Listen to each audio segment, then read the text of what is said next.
The day the lawyer called about Aunt Eleanor's will, I almost didn't pick up the phone. I remember the sound of it clearly, a soft, patient ring echoing through the quiet of my kitchen. I was making tea, the kind Aunt Eleanor used to drink when I was a child, Earl Grey with a slice of lemon.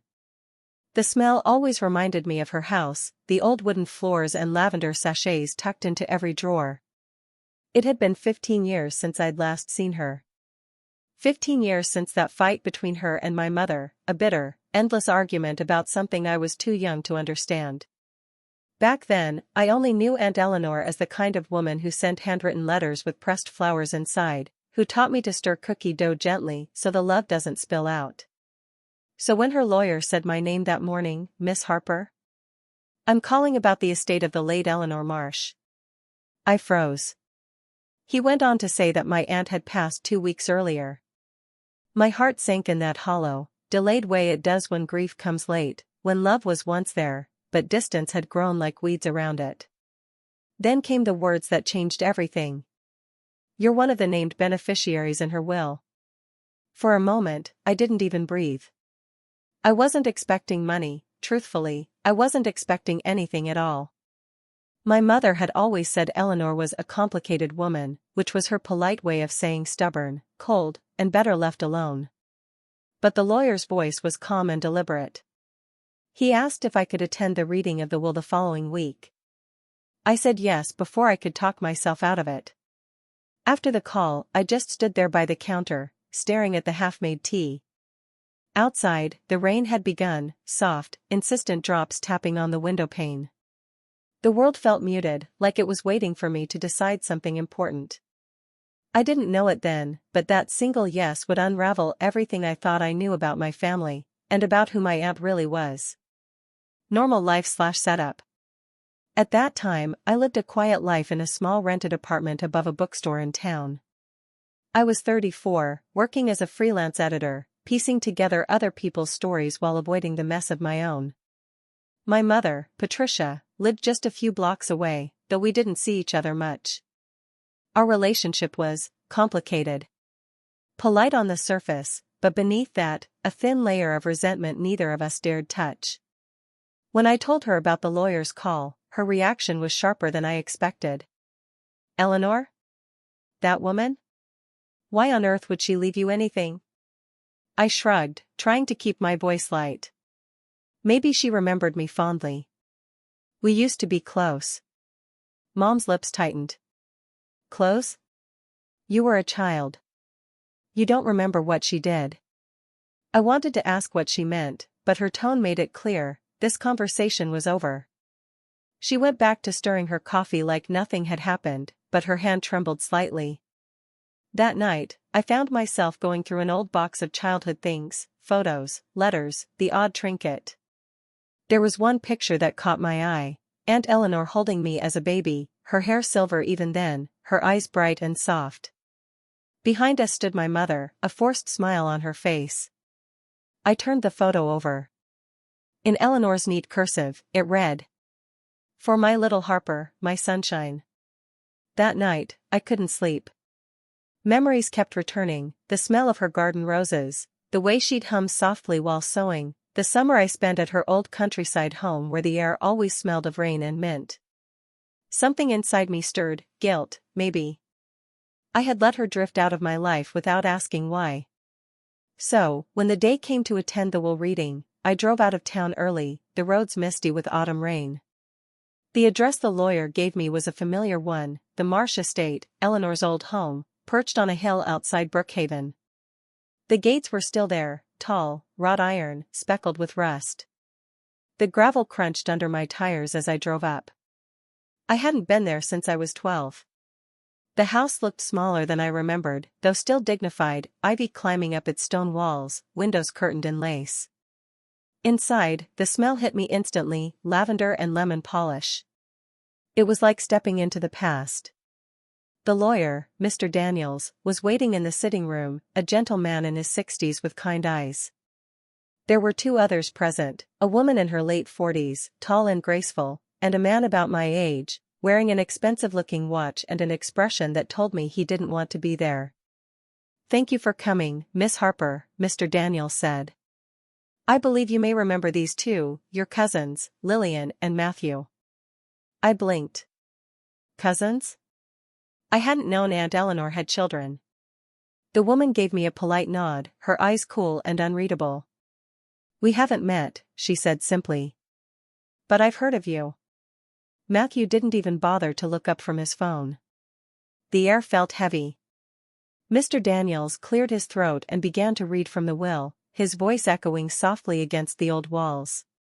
"To my nephew Matthew and my niece Lillian, I leave the remainder of my estate, to be divided equally between them, save for the cottage by the orchard, which shall belong to my grandniece, Harper." The room went silent. Lillian's expression didn't change, but Matthew looked up sharply. "The cottage?" he said. "You mean the cottage?" Mr. Daniels nodded. "Yes. The one by the south orchard." Mrs. Marsh specified it clearly. I didn't understand the tension, but the way they both stared at me made my stomach tighten.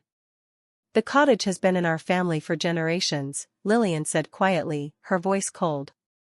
"It's unusual she'd leave it to someone outside the immediate family." "She's my aunt," I said softly. Lillian's lips curved into something that wasn't quite a smile. "Was she?" That night, I drove back to town with the official papers tucked in my bag. The cottage, my inheritance. It should have felt like a gift. Instead, it felt like a riddle. Why would Aunt Eleanor leave me something so specific, a property her own children seemed to care deeply about? And why had my mother never told me I had cousins at all? I told myself I'd go out there in a few days, just to see it. Maybe pack a few things, take a weekend off work. But deep down, I already knew, this wasn't about a cottage. It was about a secret. And somehow, I was now right in the middle of it. The following weekend, I made the drive back to Brookhaven, this time alone, and with a strange flutter in my chest I couldn't quite name. Excitement, maybe. Or guilt. Or fear of what I might find. The road to the cottage wound through fields that had long since gone wild.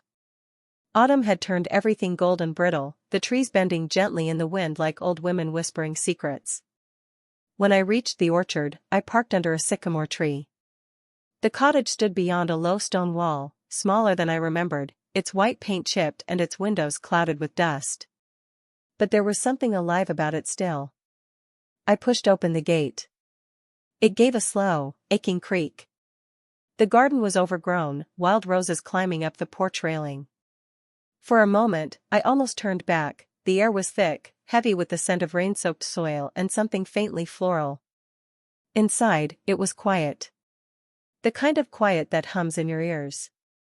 Dust floated in the light that streamed through the lace curtains.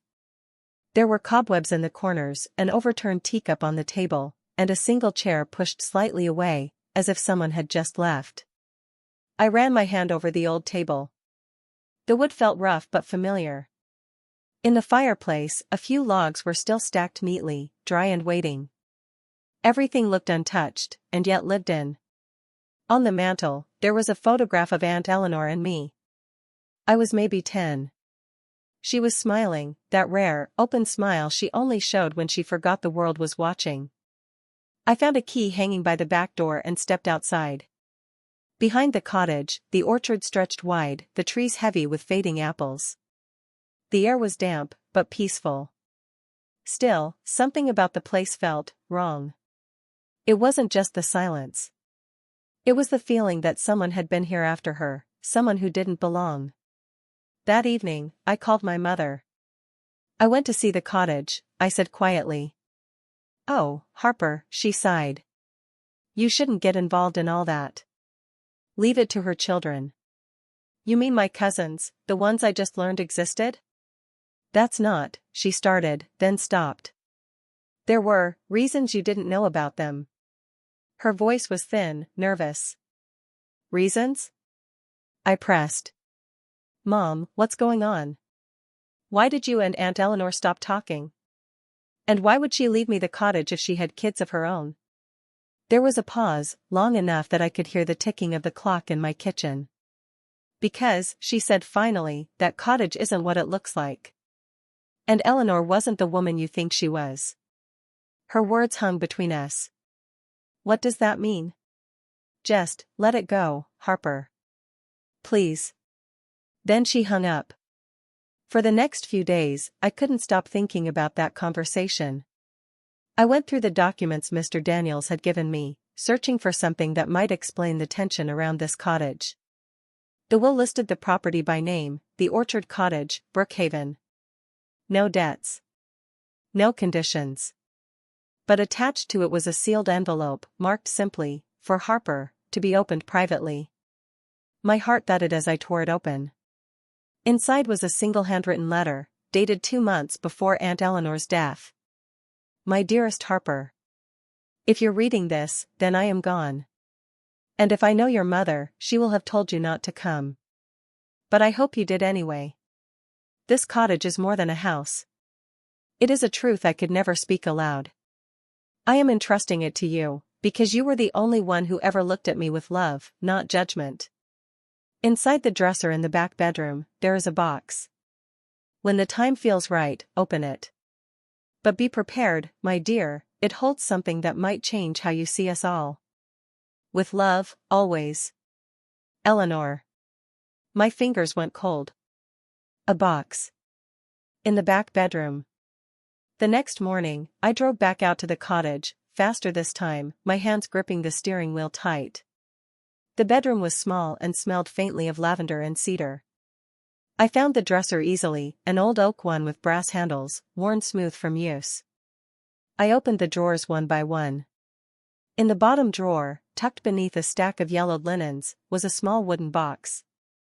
It was simple, no lock, just a carved lid with the initials EM burned into the wood. For a moment, I hesitated. I could almost hear her voice, when the time feels right. But I needed to know. Inside were letters, dozens of them, tied together with a faded blue ribbon. The handwriting was delicate and familiar. The first one began with, My dearest Eleanor, I think of you every night. I wish things could be different. I wish the world would let us be what we are. I frowned. The letter was signed, yours always, P. P. My mother's initial. My chest tightened. I reached for another. You said she deserves to know, but I'm scared. What if she hates us for it? And then another. I'll raise her as my own, if that's what you want. But she'll always have your eyes. I stopped breathing. The world tilted. It felt like every sound, the wind outside, the creak of the old walls, faded into a hollow silence. My hand shook as I unfolded one last letter, the ink slightly smudged with tears. If she ever learns the truth, I hope she forgives us both. And that's when it hit me, the reason my mother never wanted me near Aunt Eleanor. The reason my aunt left me the cottage. Because I was the secret. I sank to the floor, the letters trembling in my hands. Eleanor wasn't just my aunt. She was my mother. And Patricia, the woman I'd called Mom all my life, had known. Outside, the rain started again, soft and unrelenting. I sat there until the light began to fade, surrounded by the quiet truth of a life built on lies. But even as the shock settled into my bones, another question formed, sharp, cold, and impossible to ignore. If Eleanor was my real mother, then why had she stayed silent all those years? And why had my other mother tried so hard to keep me from finding out? I don't remember much of the drive home that night. The roads were slick with rain, my vision blurry, not from the weather, but from the tears that refused to stop coming. Every memory I had, every bedtime story, every scraped knee, every I love you, now felt like it belonged to someone else. Someone who had been lied to her entire life. When I reached my apartment, I placed the box of letters on the kitchen table and just stared at it. The soft ticking of the wall clock was deafening. Part of me wanted to call my mother right then. To scream, demand the truth. But another part, the smaller, quieter part, whispered, not yet. So instead, I called Mr. Daniels, the lawyer. Mr. Daniels, I found something in the cottage. Letters. Between my aunt and my mother. There was a long silence on the other end of the line. Then, a careful voice. Ah. I see. You knew, I said softly. He sighed. Mrs. Marsh asked me to keep certain details private until you were ready to discover them yourself. She believed the truth would mean more if it came from her. She was my mother, I whispered. Yes, he said gently. She was. The next morning, I went to see my mother. She was sitting at the dining table, the newspaper folded neatly beside her teacup. She looked up, startled, when I came in. Harper? What's wrong? I placed the wooden box on the table between us. You tell me. Her eyes flicked to the box, and in that instant, I saw something break, the composure she'd held all my life, slipping away like sand through her fingers. Where did you find that? In the cottage. Eleanor left it for me. She closed her eyes, a faint tremor in her hands. You shouldn't have opened it. How could I not? I deserved to know the truth. She didn't argue. She just sat there, shoulders slumped, her face pale. So it's true, I said. Eleanor was my mother. She nodded, a slow, heavy motion that seemed to take all her strength. Why? My voice cracked. Why didn't you ever tell me? She pressed her trembling fingers to her lips. Because she asked me not to. And because I thought it was the only way to keep you safe. Safe? From what? She looked up then, her eyes red-rimmed. From her husband. My heart stopped. She was married? Mom nodded again. To a man named Richard Marsh. Your uncle. The one you always thought was your uncle. I stumbled back a step. That means. Yes, she said quietly. He was your father. The room tilted again. I grabbed the back of a chair to steady myself. Eleanor and Richard, they were married. But their marriage was cold, loveless. He wanted heirs, but she couldn't give him any. That's when I came to live with them. I was 19, working as her companion. We became close. Too close. Her voice broke. She confided in me, told me how trapped she felt. And then one night, she told me she was pregnant. With you. I stared at her. But if Richard was her husband. You weren't his, she whispered. I sank into a chair. My pulse thundered in my ears. Then who? She hesitated, and that hesitation said everything. You don't want to know, Harper. Yes, I do. She exhaled, her voice trembling. It was me. I mean, it was my doing. Eleanor, she couldn't conceive. She wanted a child so badly. So we made an arrangement. She would raise the baby as hers. But the baby. Her voice cracked again. The baby was mine. The silence that followed was unbearable. I felt the floor disappear beneath me. So you're saying. I'm your daughter? By birth, yes, she said softly. But in every way that mattered, Eleanor was your mother. She raised you until you were 3. Then Richard found out. He wasn't kind about it. He threatened to destroy us both. Her eyes glazed over, lost in memory. Eleanor sent you away, said it was for your safety. She told him you died. After that, she left him. And I raised you as my own. I couldn't breathe. You let me grow up thinking she was just my aunt. You let me mourn her like a stranger. Tears spilled down her cheeks. I thought I was protecting you. I thought she'd moved on. You didn't protect me, Mom. You erased her. She covered her face with her hands. The room filled with the sound of her quiet sobs, the same woman who once seemed unshakable now small and broken. For a moment, I almost reached out to her. But the anger, the confusion, was too raw. I left without another word. That night, I couldn't sleep. Every truth seemed to twist itself into another lie. If Eleanor was both my mother and my aunt by blood, what did that make Patricia? My mother by birth? Or by sacrifice?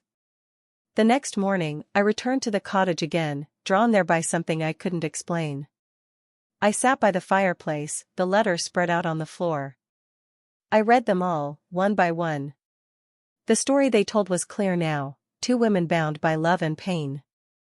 One who gave birth in secret, one who promised to protect the child no matter what. Eleanor's last letters grew darker. He knows. I can't stay here much longer. If he finds out Harper is alive, he'll come for her. Patricia, promise me you'll never tell. If anything happens to me, keep her away from this place. The cottage isn't safe. There are things buried here that must stay buried. Buried. The word stuck in my mind. I looked around the room, at the floorboards, the hearth, the old wardrobe. A cold shiver ran through me. Something about that last line didn't feel metaphorical. I went outside. The rain had stopped, and the orchard shimmered with dew. I walked around the back of the cottage, where the earth sloped gently toward a small patch of soil, freshly disturbed, the grass uneven. Kneeling down, I brushed the dirt with my hands. It was soft, recently turned. My heart pounded. Someone had been here.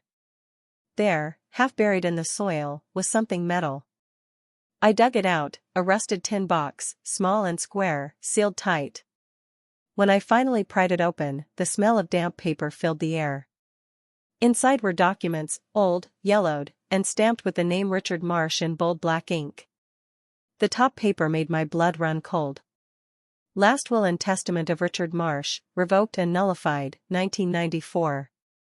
And beneath that, a photograph. Eleanor, younger, her eyes frightened.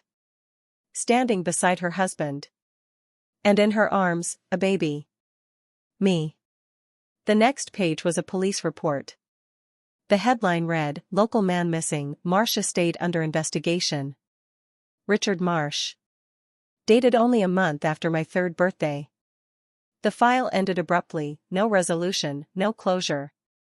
I sat there in the fading light, the box trembling in my lap. If he went missing. If she buried this. Then maybe the secret that bound my mother and my aunt wasn't just love. Maybe it was something darker. Something they'd both taken to their graves. I didn't sleep that night. Every creak of the cottage made me jump, every whisper of wind outside sounded like someone walking through the orchard.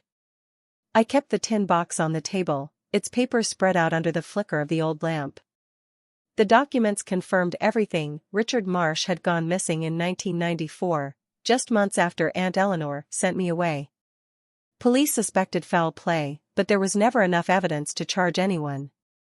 The estate had been quietly transferred to Eleanor's name soon after. There were rumors, apparently, whispered in small-town voices and half-forgotten stories. But nothing solid.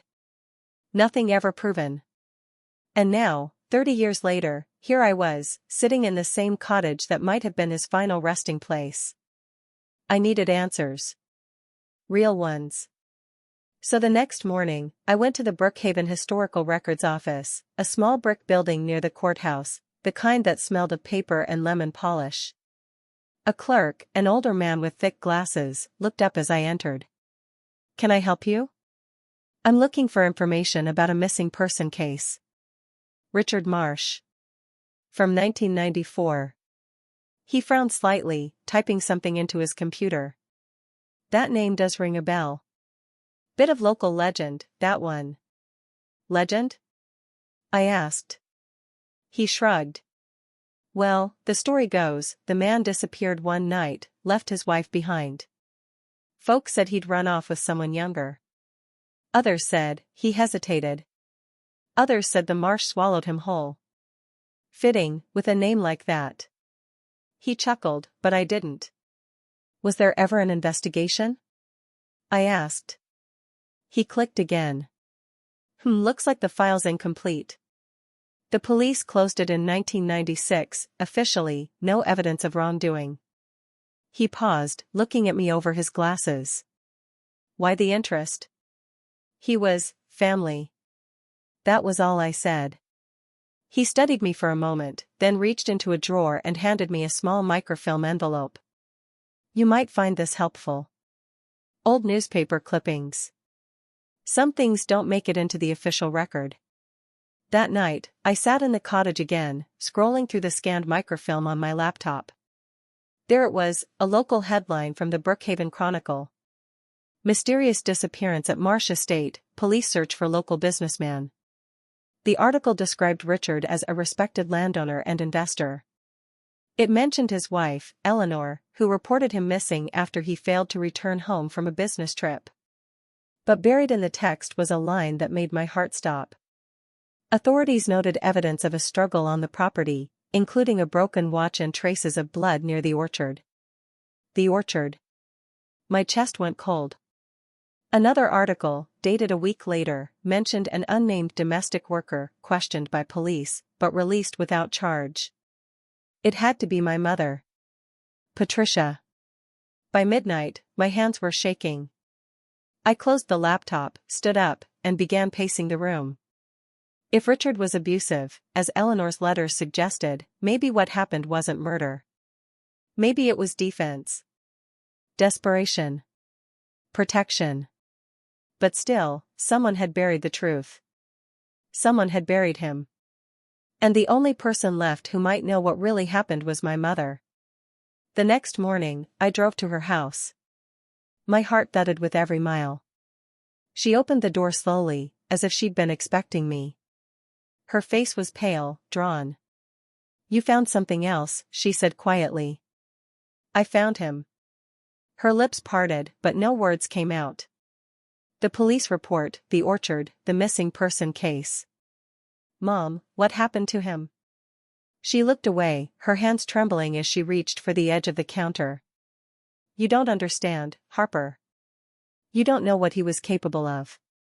Then tell me. I shouted. Tell me what he did. Her voice broke. He found out you were alive. The silence after that was unbearable. She sat down, her gaze unfocused. He came to the cottage that night. Drunk, furious. Said he'd expose everything. Said he'd make sure Eleanor paid for humiliating him. And you were there? I whispered.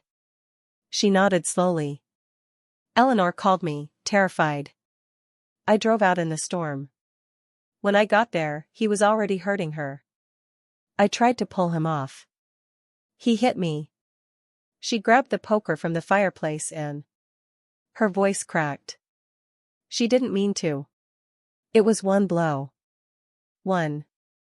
She pressed her trembling hands to her face. We panicked. There was blood. We thought he was dead. We buried him by the orchard before sunrise. I couldn't move. I could barely breathe. You both covered it up. She nodded.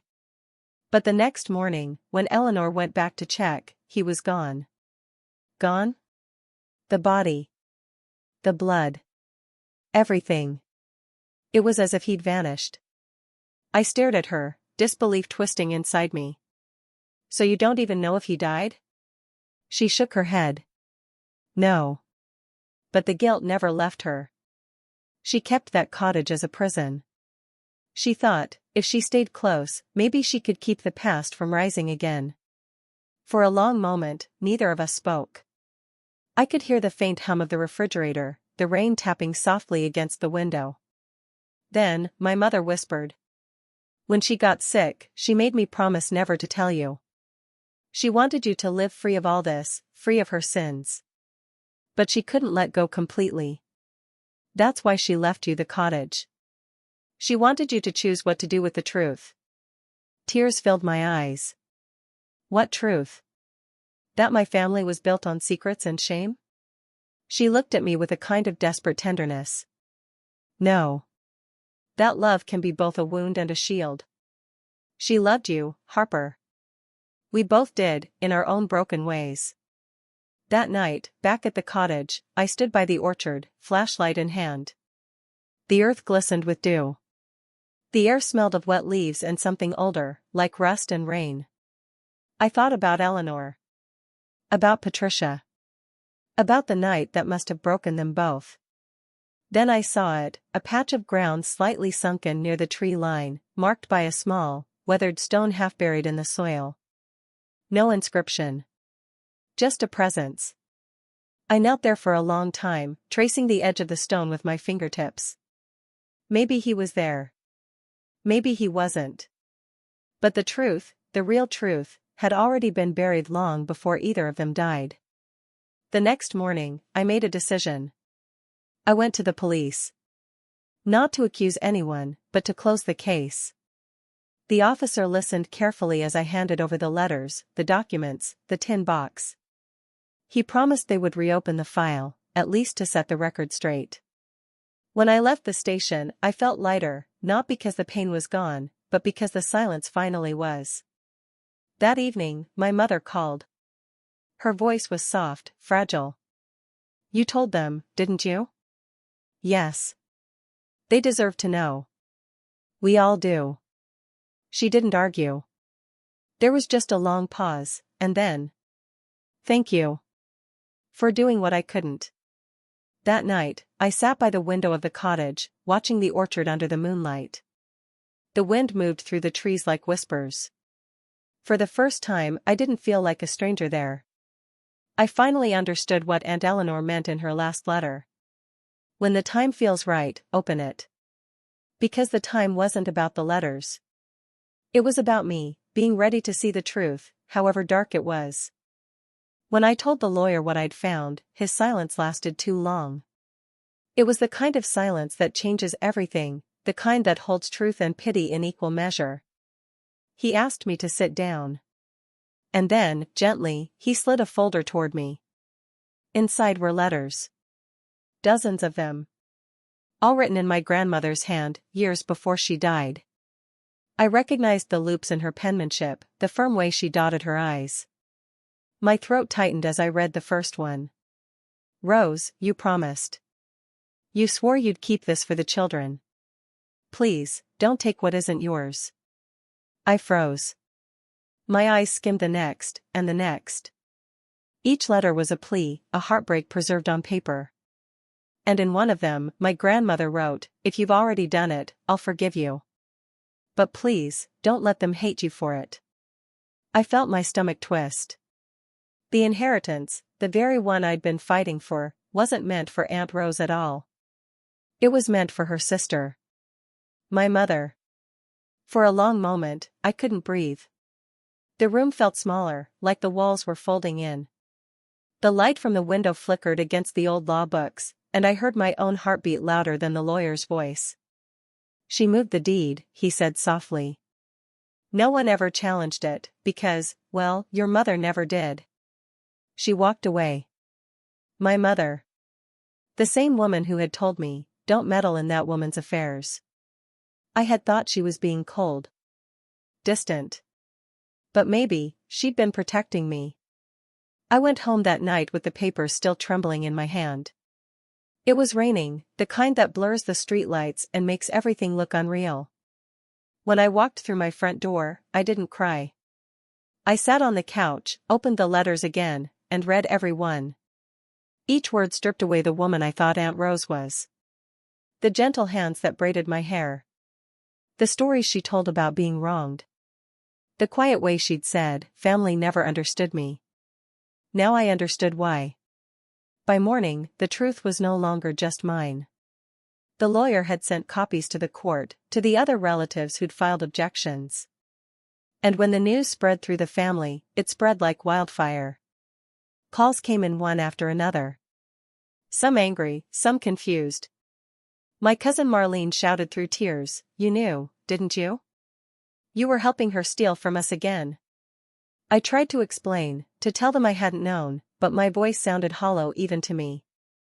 Because in some twisted way, I had helped her. I had stood in rooms defending her name, vowing to fight for what was rightfully hers. I had become her shield, her last loyal believer. And now, I was the one everyone blamed. The town paper even picked it up. A short column buried near the bottom, late Rose Allen's estate faces dispute after alleged document tampering discovered. I tore it out and held it in my hands.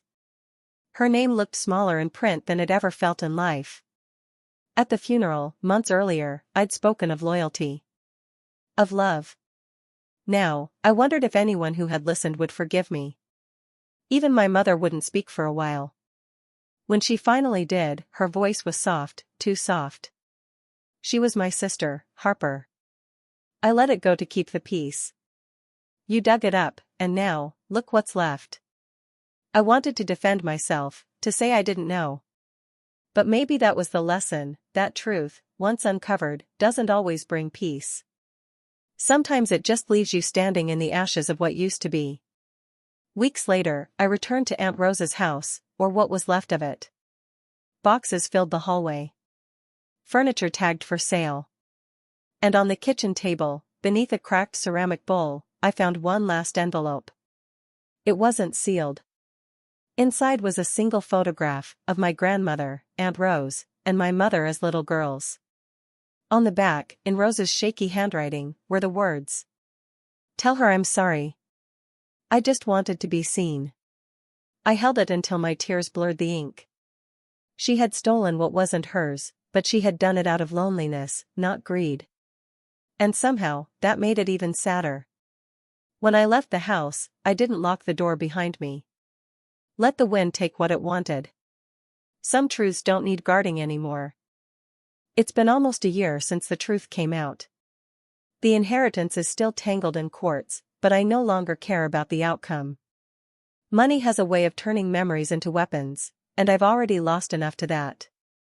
I visit the orchard sometimes, where Aunt Rose used to sit with her tea and tell me stories about the old days. Now, I sit there alone. The grass is taller, the air quieter. But sometimes, when the wind moves through the leaves just right, I swear I can still hear her laugh, small, fragile, and full of secrets. I've stopped trying to fix the family. Some wounds don't close neatly. Some people love you in the only way they know how, even if that love comes wrapped in lies. I still keep that photograph on my desk. The one of my grandmother, my mother, and Aunt Rose as little girls. It reminds me that behind every betrayal, there's a story, and behind every story, a choice. Would I have done what she did, if I'd spent my life feeling unseen? I honestly don't know anymore. But I do know this. The truth doesn't always set you free. Sometimes, it just asks you to live differently once you've heard it. And that, I suppose, is enough. Would you have fought for your aunt's inheritance, if you knew the truth might destroy your family? Tell me in the comments. And don't forget to subscribe, for more stories like mine.